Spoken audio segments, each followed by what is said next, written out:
Bonjour à toutes et à tous, ici Khalil Jebali pour ce Good Morning Market du vendredi 1er juin 2018. Nous commençons tout de suite avec le rappel légal habituel. XTB France informe les participants que la présentation à venir et les informations qui vont être dispensées ne constituent pas en aucune manière une sollicitation ou incitation à acheter ou vendre des produits financiers. Donc pour aujourd'hui, salve de statistiques, salve de thématiques économiques et politico-économique je devrais dire même. Donc on a déjà pris connaissance de l'indice PMI manufacturier en Allemagne, ressorti supérieur aux attentes, donc c'est plutôt pas mal. On attend désormais le même indicateur pour le mois de mai au Royaume-Uni.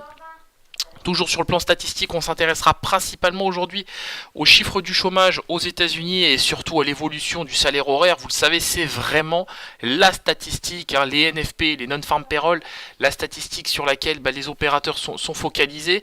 On aura ensuite l'indice ISM manufacturier, donc ça c'est évidemment une statistique qui intéressera les opérateurs.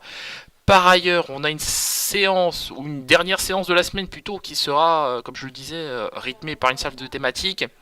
Donc au-delà des chiffres du chômage aux États-Unis et des tensions commerciales entre les États-Unis et ses partenaires, ou plutôt anciens partenaires désormais, puisque ça chauffe quand même pas mal sur le plan politique entre le Canada, les États-Unis, le Mexique et les États-Unis et puis l'Union Européenne et les États-Unis, eh bien on a des investisseurs qui se focaliseront quand même sur les contextes politiques en Italie et en Espagne.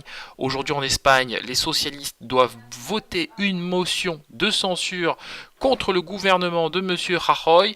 Donc c'est un problème évidemment. En Italie, on a M. Sergio Mattarella, le président italien, qui a une nouvelle fois chargé Giuseppe Conte de former un gouvernement. Donc ce dernier devrait être investi ce jour à 16h à Rome. Donc tout cela est quand même très intéressant. C'est pourquoi on devrait avoir pas mal de volatilité aujourd'hui sur les marchés. Donc c'est vraiment une séance à ne pas manquer. On commence tout de suite avec l'analyse de la paire euro-dollar et vous le voyez, l'actif évolue en tendance haussière. Les prix sont quand même bien portés par les moyennes mobiles à 25 et 100 périodes.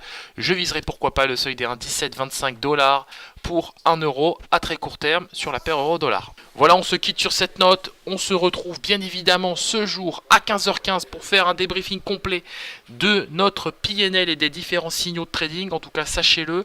Le signal de trading posté ce matin a déjà touché son take profit. Le signal d'hier a été clôturé ce matin aussi avec un très beau bénéfice. Je vous renvoie à la mise à jour du signal de trading posté sur le site d'XTB dans la section analyse du jour. Donc d'ici là, effectivement, on se retrouve aujourd'hui à 15h15 pour faire le point complet sur toute cette situation. Merci à vous et à tout à l'heure.